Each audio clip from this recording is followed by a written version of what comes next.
The alarm on my wrist device had not stopped buzzing for 11 minutes, and I still had not opened the door in front of me. I am Kale Drovessen, commander of the warship Iron Vessel, and in 20 years of service I have opened many doors. Doors to enemy bridges, doors to burning engine rooms. Doors that led to my own death, more than once, though I walked away each time. None of those doors made my hand shake the way this one did. My second officer, a thin and nervous man named Torin Vask, stood beside me holding a data pad against his chest like a shield. "Commander," he said, "the report says the transport hold is secure. There is no danger inside." "Then why do you look like there is?" He did not answer. That silence told me more than any report could have. I placed my palm against the scanner. The door hissed open, and the smell hit me first, not the smell of blood or fear that I had trained myself to expect on any ship after a raid. This was different. It was the smell of small bodies packed too close together, of unwashed clothing, of fear that had nowhere to go. Then I saw them. Children. Dozens of them, sitting on the cold floor of a cargo hold built for machine parts, not people. The youngest could not have been older than 4 years by human counting. The oldest, perhaps 12 or 13. Their eyes turned toward me the moment the door opened, and in that single motion, hundreds of small faces looking up at once, I felt something inside my chest that I did not have a word for in my own language. I had faced human soldiers before. I had faced their machines, their weapons, their strategies that broke 3 of my ships in a single afternoon during the border conflict 8 years ago. I had respected them as an enemy the way a soldier respects a storm, but I had never once, in any battle, in any nightmare, imagined standing in a room full of their children. "Torin," I said, and my voice did not sound like my own. "Explain this to me, now." He swallowed hard. "The raid on the colony settlement, Commander. Sector 9. The order came from High Command 3 days before you returned from the outer patrol. What order?" "To take..." He hesitated, glancing at the children as if they might understand him, though of course they did not speak our language. "To take young human specimens. For study. The science division believes juvenile humans are easier to condition, easier to use as leverage in negotiations, should the need arise." I felt the floor tilt beneath me, though the ship was steady. "Say that again?" I said quietly. "Say it slowly, because I want to be certain I understood you correctly." "High Command ordered the capture of human children, sir. This was not a mistake in the raid. This was the objective of the raid." I looked back into the hold. A girl near the front, perhaps 10 years old, with short brown hair and a torn jacket 2 sizes too big for her, was staring directly at me. She was not crying. She was not begging. She was simply watching me, the way a soldier watches an enemy she has decided to remember. Her eyes did something to me that no battle ever had. I stepped back out of the hold and sealed the door again, my hand pressed flat against the cold metal, as if I could hold back what I had just seen by sheer will alone. "Get me the raid officer," I said. "Now."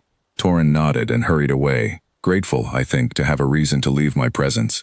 I stood alone in the corridor for a long moment, my mind racing through everything I knew about the species we called the Terrans, the ones they called themselves humans. I had studied their history during the years of uneasy peace between our conflicts. I had read reports from intelligence officers who spent their careers trying to understand a species that fought with a ferocity none of our simulations could properly predict.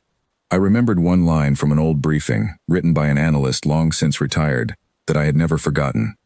"Humans do not fight to win. Humans fight to end the threat completely, and they do not stop until it is finished." At the time, I had thought this was exaggeration, the kind of thing frightened analysts write to justify larger budgets. Now, standing outside a room full of stolen children, I understood it might be the truest thing anyone in the compact had ever written about them. The raid officer arrived within minutes. His name was Doran Kess, a broad-shouldered man with the kind of confidence that came from never once questioning an order in his entire career. He saluted crisply. "Commander, you wish to see me." "The hold," I said. "Explain the operation." "A clean extraction, sir. We identified the settlement's primary structure, a building used for the young ones during daylight hours. Minimal resistance. We were in and out within 18 minutes. "Minimal resistance," I repeated. "You raided a place built to protect children, and you call the outcome minimal resistance." Something in my tone must have reached him, because his confidence flickered for the first time. "Commander, the order came directly from Fleet Command. I was told this was authorized at the highest level, that the Science Division required subjects capable of long-term study and behavioral conditioning. I did not question the order. It is not my place to question orders." It is every soldier's place to question an order like that, I said, my voice rising despite my effort to control it.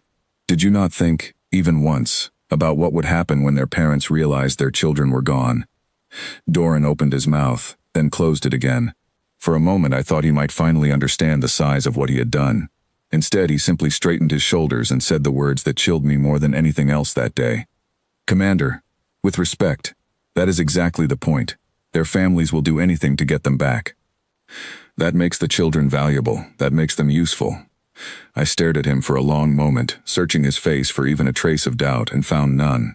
Leave my sight, I said quietly, before I say something that ends your career on this ship. He saluted again, sharper this time, clearly relieved to be dismissed, and walked away without looking back. I remained in the corridor a long while after he left, staring at the sealed door of the hold, thinking of the girl with the torn jacket who had watched me instead of crying. I thought of every report I had ever read about the Terrans, every warning from officers who had survived encounters with them, every story passed quietly among crews who had served on the border during the last conflict. I did not yet know how far this decision by my own high command would reach. I did not know what fleet, what force, what fury was already beginning to gather somewhere far beyond the reach of my scanners, drawn by a single distress signal sent from a burning settlement. But standing there, alone, with the sound of small voices still echoing faintly through the sealed door behind me, I understood one thing with absolute certainty. Whatever the science division believed they had gained that day, whatever leverage high command thought those children would provide, they had not won anything. They had made the worst mistake in the history of our entire fleet, and I was the one who would have to decide what to do about it before it was too late for all of us. I turned and walked toward the bridge, already forming the first of many quiet decisions that would put my own life, my own career, and everything I had built in 20 years of service, directly against the orders of the people I had sworn to serve. 3 hours after I left the hold, I sat alone in my private quarters with a stack of old reports pulled from the ship's archive, searching for anything that might tell me how much time we had before the humans came for what was taken from them.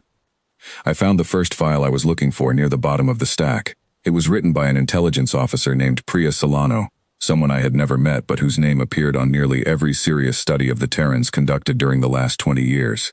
She had spent a decade studying human conflicts, both among themselves and against outside forces, and her final report before her transfer to a research post carried a warning that Fleet Command apparently chose to file away and forget.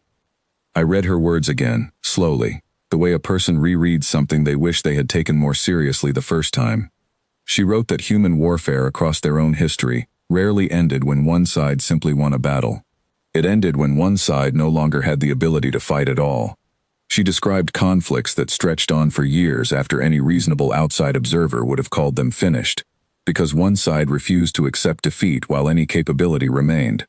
She wrote that humans, more than any other species in our records, treated an attack on their families not as a tactical event, but as something closer to a personal wound that could never fully heal, one that shaped every decision that followed for years afterward. I thought of Doran Kess and his confident belief that stolen children would make grieving parents more willing to negotiate. Solano's report suggested the opposite. It suggested that harming a human family did not create leverage. It created an enemy that no longer measured cost the way we did, an enemy that would spend everything it had, for as long as it took, until the matter was settled completely. I set the report aside and reached for the ship's communication terminal. It took nearly 40 minutes to establish a secure channel to Fleet Command, and when the connection finally opened, the face that appeared on my screen belonged to Fleet Director Amos Renwick, a senior officer whose voice carried the particular calm of a man who had never once faced consequences for a decision he regretted. "Commander Vesson," he said, "I understand you have concerns about the Sector 9 operation." "I have more than concerns, Director. I have read every serious study we possess on the Terrans, and every one of them warns against exactly the kind of operation that was authorized while I was away from the ship. Taking their children is not a tactical advantage. It is an act that will bring their full military response down on every world we hold within reach of their fleets." Renwick folded his hands calmly. "Commander, I understand your caution, but the Science Division has made a compelling case. Juvenile humans properly conditioned over a period of years could provide us with translators, negotiators, even soldiers who understand human psychology from the inside. The strategic value is enormous. The strategic value means nothing if it starts a conflict we cannot survive," I said, my voice tightening despite my effort to remain composed. "Director, I served on the border 8 years ago. I watched 3 of our ships destroyed in a single afternoon by a human fleet a third our size, because they fought with a level of coordination and desperation none of our simulations predicted. That was a border skirmish over disputed territory. This is their children. Do you understand the difference? I understand that you are afraid, Commander, Renwick said, and something in the way he said it made my hands close into fists beneath the edge of my desk. But fear is not strategy. The children are already secured. The operation is complete. Your task now is simply to hold position and await transport instructions so the science division can begin their work. And if I refuse? The pause before his answer told me everything. You will not refuse, Commander. You are a decorated officer with an excellent record. I would hate to see that record damaged over a matter that has already been decided at the highest level. Prepare the children for transfer within 72 hours. That is all. The channel closed before I could respond. I sat in silence for a long time after that, staring at the blank screen, feeling the particular kind of anger that comes from being dismissed by someone who has never once stood in a room full of frightened children and had to decide what came next. I thought again of the girl with the torn jacket. I did not know her name. I did not know if she had parents still alive on the settlement below, or siblings searching the wreckage for her, or a home that no longer existed because a raid team decided taking her was worth more than leaving her in peace. I only knew the way she had looked at me, steady and unafraid, as if she had already decided that whatever happened next, she would not be the one who broke first. Over the following 2 days, I made it a habit to walk past the hold at different hours, telling myself it was simply part of my duty as commander to inspect all areas of the ship. In truth, I was watching them, watching the way the older children organized themselves without anyone telling them to, taking turns comforting the younger ones, sharing what little food and water they had been given as if it belonged to all of them equally rather than to whoever grabbed it first. There was no chaos in that hold, no despair loud enough to hear through the door. There was only a quiet, steady kind of resolve that I recognized, uncomfortably, from every account I had ever read about human resistance under pressure. On the second night, I finally spoke with the ship's translator unit activated, standing just inside the doorway while a guard watched nervously from behind me. The girl with the torn jacket approached before any of the others, standing close enough that I had to look down to meet her eyes. "Are you in charge here?" she asked, her voice small but steady, the translator rendering her words a half-second after she spoke them. "I am the commander of this ship," I said. "Then you're the one who can send us home." I had no answer for that. Not one I was willing to give her, not while I still did not know whether sending them home was even a decision I would be allowed to make. "What is your name?" I asked instead. She studied me for a long moment, the way a person studies someone they have not yet decided to trust. "Nadia," she finally said. "Nadia Colton." "Nadia," I repeated, and something about saying her name out loud made the situation feel more real than it had felt in the 2 days since I first opened that door. "I am going to try to help you, all of you. I need you to trust me a little longer." She looked past me, toward the sealed door, toward the corridor beyond it that led, eventually, to a bridge full of officers still awaiting orders to move these children farther from home. "My little brother is in here somewhere too," she said quietly. "He's 6. He hasn't said a word since the raid. Not one word." I did not know what to say to that. I had faced enemy fleets without hesitation, had given orders that sent soldiers under my command into danger without a moment's doubt, and yet standing in front of a 10-year-old girl describing her silent little brother, I found myself entirely without words. "I will do everything within my power," I finally said, "to see that both of you go home." I did not know as I said it, whether it was a promise I could actually keep. I only knew that after speaking with Renwick, after reading Solano's warnings, after 2 days of watching children hold themselves together in a cargo hold meant for machine parts, I was no longer willing to simply follow orders and hope the consequences fell on someone else. Later that night, alone again in my quarters, I opened a private log and began recording everything. The original order from High Command, my objection to Renwick, his refusal to reconsider, every detail of Doran Kess's justification for the raid. I did not yet know what I would do with this record, or whether it would save me or condemn me when the truth eventually came out. I only knew that if the humans came for their children, as every report I had read suggested they eventually would, I intended to be standing on the right side of what happened when they arrived. I closed the log and sat in the dark for a long while, listening to the quiet hum of the ship's engines, wondering how much time we truly had left before the storm that Priya Solano had warned about, all those years ago, finally reached us. The 72-hour deadline Fleet Director Renwick had given me arrived faster than I wanted, and I had still not decided how far I was willing to go to delay it. I began small, the way anyone begins something they know could end their career or their life. I told the transport division that the shuttle bay required maintenance before it could safely receive additional cargo weight, which was technically true, since the bay had not been inspected in nearly a year. That bought 2 days. When the maintenance was finished, I told them the medical division needed additional time to properly document the condition of each child before transfer, to avoid what I called complications with the science division's records. That bought 3 more days. Torin Vask found me in the shuttle bay on the 6th day of my delays, watching the maintenance crew pretend to still be working on systems that had been functional for 2 days already. "Commander," he said quietly, glancing around to make certain no one else was within hearing range. "Fleet Command has sent 3 inquiries about the transport delay. I do not think they will accept another excuse." "Then we will find a reason that is not an excuse," I said. He hesitated, and I could see him weighing something in his mind before he finally spoke again. "Commander, may I ask you something honestly, without concern for how it reflects on my record? Speak.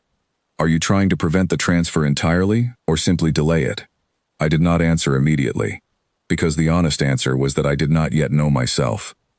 Delaying the transfer bought time, but time for what?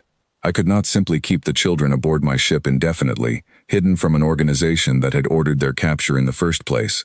I could not return them to their settlement without direct authorization, since doing so without orders would be treated as treason against the compact. I was caught between 2 outcomes, both of which felt like failure, and I had not yet found the third path that would let me protect them without destroying myself in the process. "I am buying time," I finally said, "until I understand what the right choice actually is." Torin nodded slowly. "Then let me help you buy more of it."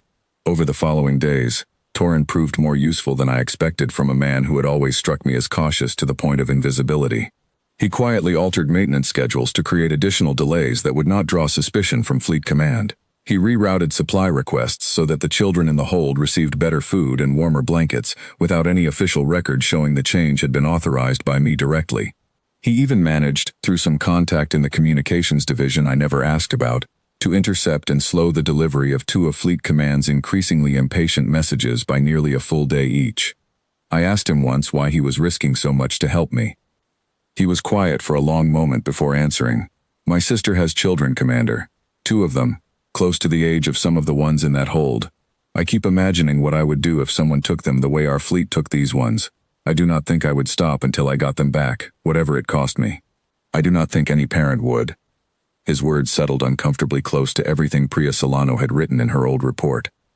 During this time, I continued visiting the hold each evening, and slowly, cautiously, the children began to trust me in small ways. Nadia remained their unofficial leader, the one the younger ones looked to when they were frightened, the one who translated my broken attempts at reassurance into something the smaller children could understand even without the translator device.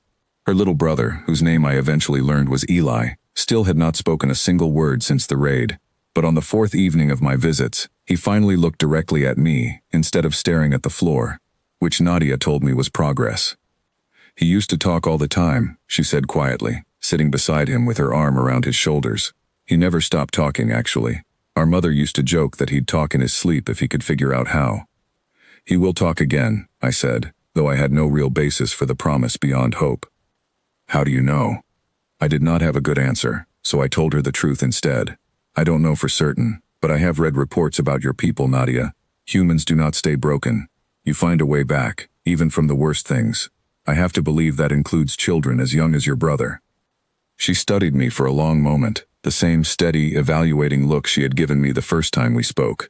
"You keep saying things like that, like you've been studying us for a long time."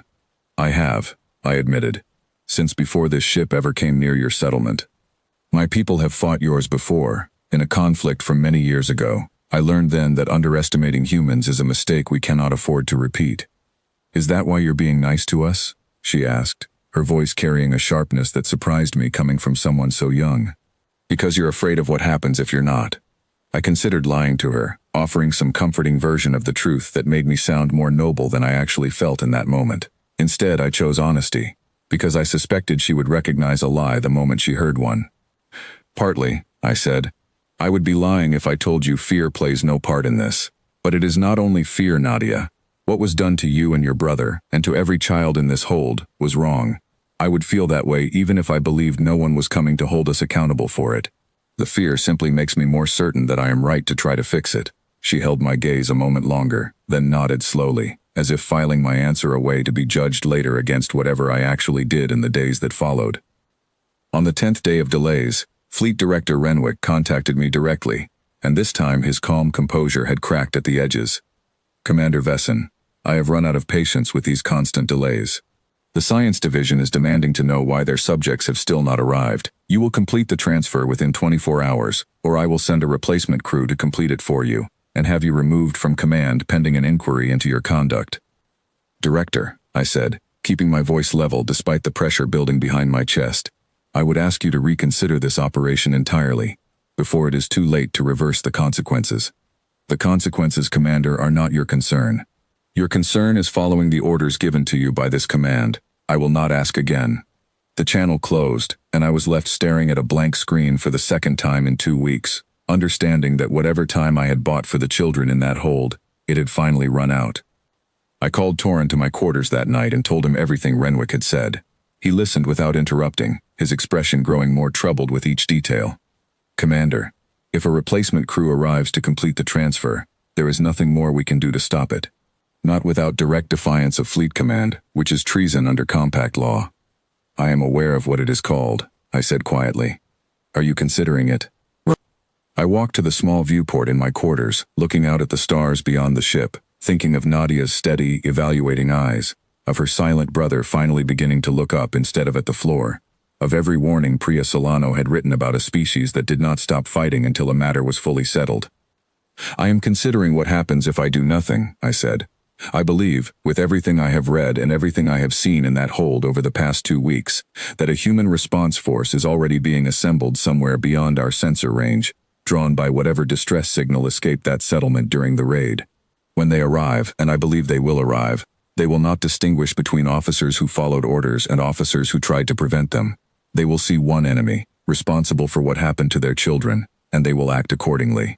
Torin's face paled slightly.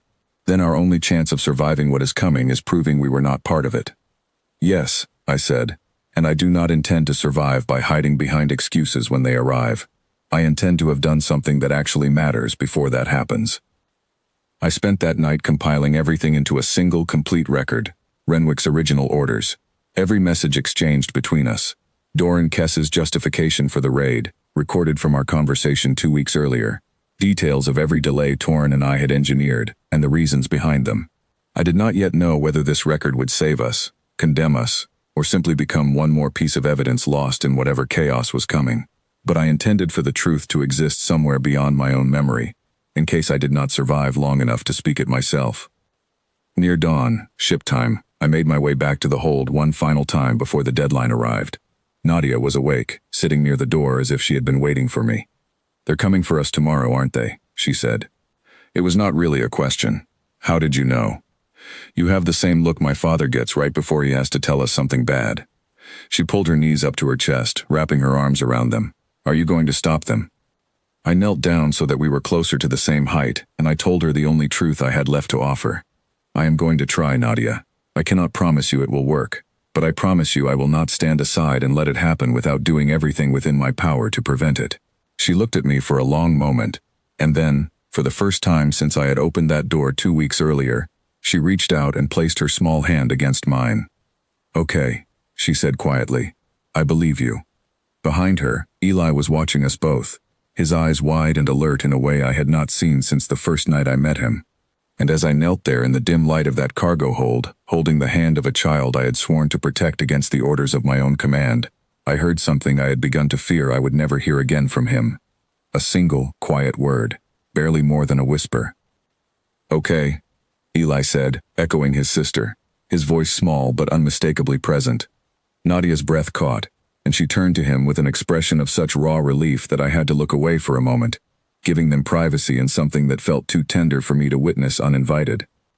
Whatever was coming, whatever cost I would eventually pay for the choices I had already made and the ones still ahead of me, I understood in that moment that I could not undo the decision forming in my chest. I would not stand aside. I would not simply follow orders and let these children become bargaining pieces in a war that should never have started. The deadline would arrive in less than a day, And somewhere beyond the reach of my ship's sensors, I was certain now, a response was already on its way, one that would test everything I believed about the line between duty and conscience, and about what it truly meant to stand on the right side of a mistake that was never mine to make in the first place. The alert klaxon tore through the ship at 4 a.m, ship time, and I was on the bridge within 90 seconds, still fastening the collar of my uniform as I moved. "Report," I said, dropping into the command chair. My sensor officer, a young woman named Priska Owen, did not look up from her console. Her hands were moving too fast across the display for her to spare the attention. "Commander, we have multiple contacts emerging at the edge of the system. I have never seen a signature pattern like this before. They are not broadcasting any identification, and they are moving faster than anything in our database has ever recorded. Put it on the main display." The image that appeared showed 7 vessels, sleek and dark, arranged in a formation that told me immediately these were not a rescue convoy sent to negotiate. This was a strike force, organized with the kind of precision that came from people who had already decided exactly what they intended to do, and were not interested in discussing alternatives. "Human design," I said quietly, more to myself than to anyone on the bridge. "Confirmed, Commander," Priska said. "Configuration matches historical data from the border conflict, though these ships are significantly more advanced than anything we recorded from that era." I felt the weight of every warning Priya Solano had written settle into my chest like a physical thing. They had come. Exactly as I feared, exactly as fast as I feared, and I had run out of time to finish whatever plan I had been forming to protect the children still held 2 decks below me. "Torin," I said, "status of the transfer. The replacement crew director Renwick threatened is not yet aboard, Commander. We still have control of the hold." That was, at least, one piece of fortune in an otherwise disastrous morning. The lead vessel in the human formation broke away from the others and began accelerating directly toward my ship, moving with a confidence that suggested they already knew exactly where the children were being held. I did not know how they knew. I did not need to know. I only needed to decide, in the very little time remaining, what I intended to do when they arrived. "Open a channel," I said. "All frequencies. I want them to hear this before they reach weapons range." Priska's hands moved across her console. "Channel open, Commander." I stood from my chair, straightened my uniform, and spoke the words I had been rehearsing in my mind since the moment I first saw Nadia's face through that cargo hold door. "This is Commander Kale Drovessen of the vessel Iron Vessel. I am aware of what was taken from your people, and I want you to know, before anything else happens between our forces, that the children aboard this ship are alive, unharmed, and being protected against the orders of my own command. I did not authorize the raid on your settlement. I have opposed the transfer of these children since the moment I discovered what had been done. I am prepared to release every one of them into your custody immediately, without condition, and I am prepared to provide full evidence of who ordered this operation and why." The channel remained silent for nearly a full minute, long enough that I began to wonder whether my words had even been received, whether the lead ship intended to answer with anything other than weapons fire. Then a voice came through, calm and controlled, in a way that somehow felt more dangerous than shouting would have. "Commander Vesson, this is Fleet Commander Grace Whitfield of the Terran response vessel Solace.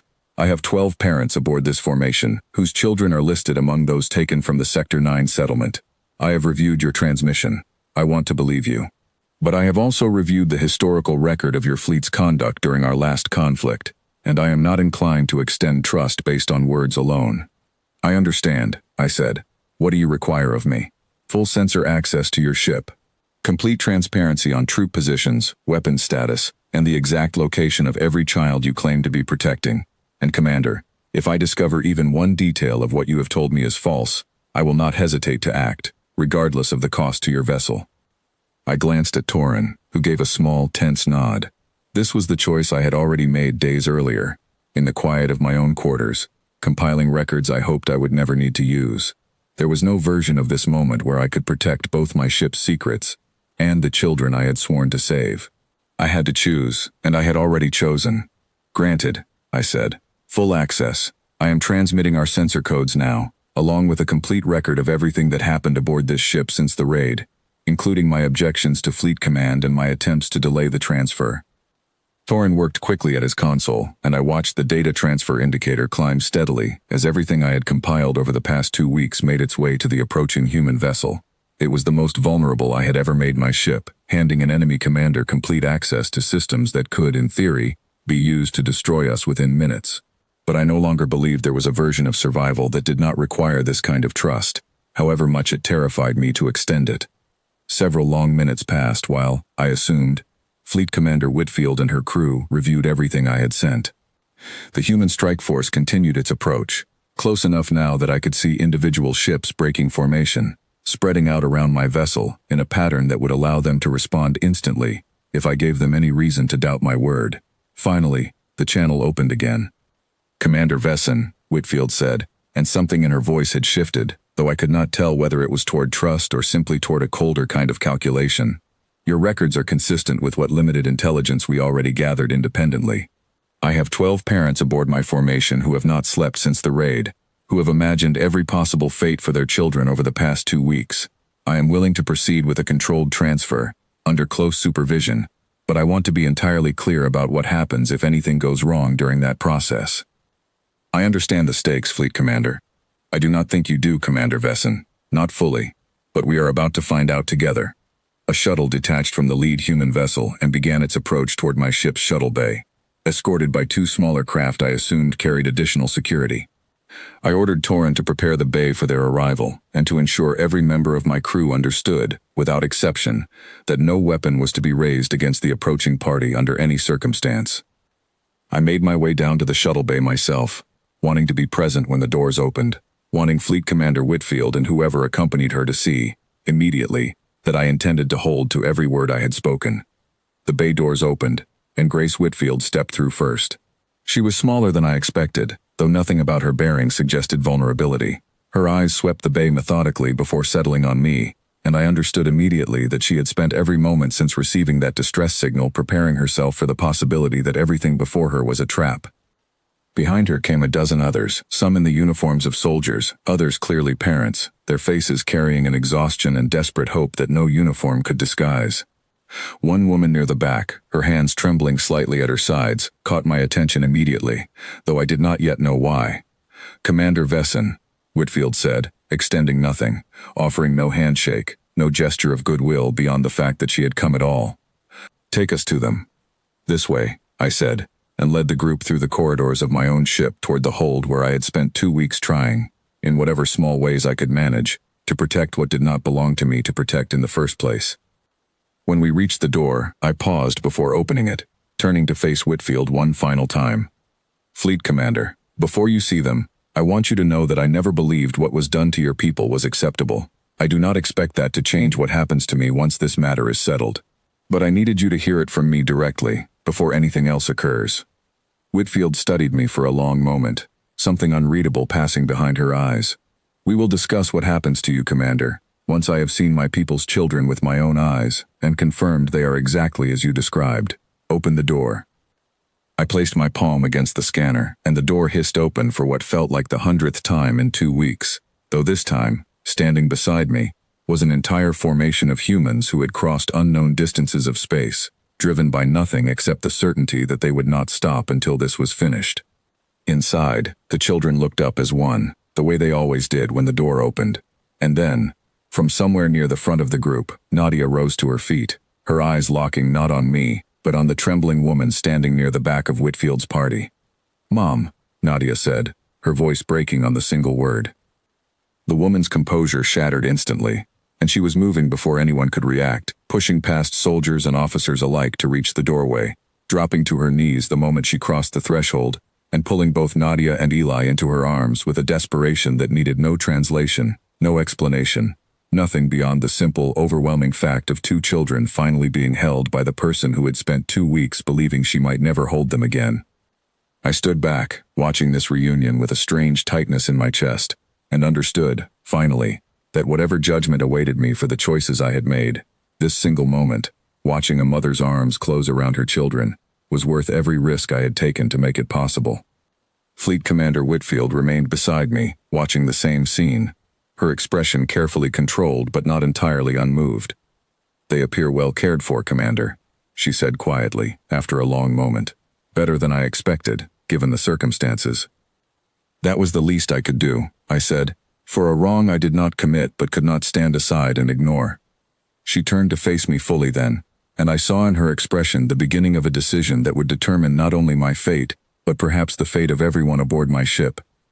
That may be true, Commander Vesson, but there is still the matter of who did commit this wrong, and what is owed for it, and I intend to see that debt paid in full, one way or another, before this is finished. Fleet Commander Whitfield's words hung in the air of that shuttle bay long after she spoke them, and I understood immediately that the debt she meant was not mine to pay, though I did not yet know whether she believed that as certainly as I did. Around us, the reunion continued in scattered, overwhelming moments. A father I had not noticed among the group found his son near the back of the hold, a boy who had spent the past 2 weeks refusing to eat more than what was necessary to survive, and the sight of that boy finally breaking down into tears in his father's arms told me more about the true cost of what had been done than any report ever could. Nadia remained wrapped in her mother's arms, though her eyes found mine over her mother's shoulder, and she gave me a small, uncertain nod, as if still deciding what to make of everything that had happened between us. "Commander," Whitfield said, drawing my attention back to her, "I need you to understand exactly what happens next. My orders were clear before I left our territory. If the children were found harmed in any way, this vessel and everyone aboard it would not survive the encounter. That is no longer the situation we find ourselves in, and I do not take that fact lightly. I am grateful for that," I said honestly. "But gratitude does not erase what began this entire situation," she continued. "Someone in your command structure decided that taking children was an acceptable strategy. That decision has consequences that extend far beyond this ship, Commander. I intend to see those consequences fall on the correct people." I thought of Fleet Director Renwick, calm and untouchable behind his desk at Fleet Command, secure in the belief that operations like this one carried no real risk, because officers like Doran Kess would carry them out without question, and officers like myself would eventually fall in line rather than face the cost of defiance. "I can help you with that," I said. "I have compiled a complete record of everything that happened, including the original order, the officer who authorized it, and every attempt I made to prevent its completion. I already transmitted portions of it to your ship, but I have more, enough to ensure the people truly responsible for this cannot hide behind the actions of those who simply followed their orders." Whitfield studied me for a long moment. "Why would you hand over evidence that could destroy your own command structure, Commander? Most officers in your position would protect their organization above all else, regardless of what it cost others." I considered the question carefully before answering, because I understood it deserved an honest response rather than the kind of practiced loyalty I might have offered before I ever opened that cargo hold door. "Because I spent 2 weeks with these children, Fleet Commander. I watched a boy who stopped speaking after his settlement was attacked slowly find his voice again. I listened to a girl barely older than 10 organize dozens of frightened children into something resembling order and calm, because no adult in the situation was doing it for them. I do not believe an organization capable of ordering something like this deserves my protection. I believe it deserves exactly the consequences you intend to deliver." Something shifted in Whitfield's expression then, not quite warmth but perhaps the beginning of something closer to respect than the wary suspicion she had carried since stepping aboard my ship. "Very well, Commander. Transmit everything you have. I will need it verified by our intelligence division before any of it can be used. But if what you have told me proves accurate, it will go a long way toward ensuring this does not happen again, to your people or mine." Over the following hours, while the reunited families were moved aboard the human vessels for medical evaluation and the long journey home, I worked with Torin to transfer every remaining piece of evidence I had compiled, every recording, every falsified maintenance report that had bought precious days of delay, every detail of Doran Kess's justification for a raid that should never have been authorized in the first place. Doran himself was taken into custody by Whitfield's security team without incident, his earlier confidence entirely gone by the time they placed him under restraint. He did not look at me as they led him away, and I found I did not need him to. Whatever satisfaction I might have once imagined feeling in that moment did not arrive. There was only a quiet, tired relief that the matter was finally being handled by people equipped to handle it properly. Fleet Director Renwick, I later learned, was not so easily reached. He remained beyond the immediate authority of Whitfield's strike force, protected by distance and by the layers of compact bureaucracy that had allowed his decision to reach my ship in the first place, without ever requiring him to witness its consequences directly. But the evidence I provided, combined with independent intelligence Whitfield's people had already gathered, was enough to begin an investigation that would eventually reach him, whatever that investigation's final outcome turned out to be. Some forms of justice, I was learning, did not arrive as quickly or as cleanly as a soldier's instincts wanted them to. They arrived slowly, through records and testimony, and the patient work of people determined not to let a matter simply be forgotten. Before the human vessels departed with the recovered children, Whitfield summoned me for a final conversation, this time alone in a small meeting space aboard my own ship rather than the crowded shuttle bay where we had first properly spoken. "Commander Vesson," she began, "I have reviewed everything you provided, along with the testimony of several of the older children, including a girl named Nadia, who had quite a lot to say about your conduct over these past 2 weeks."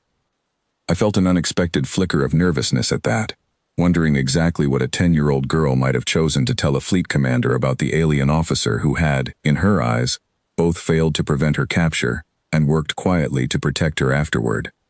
"What did she say?" I asked. "That you kept your promises," Whitfield said simply.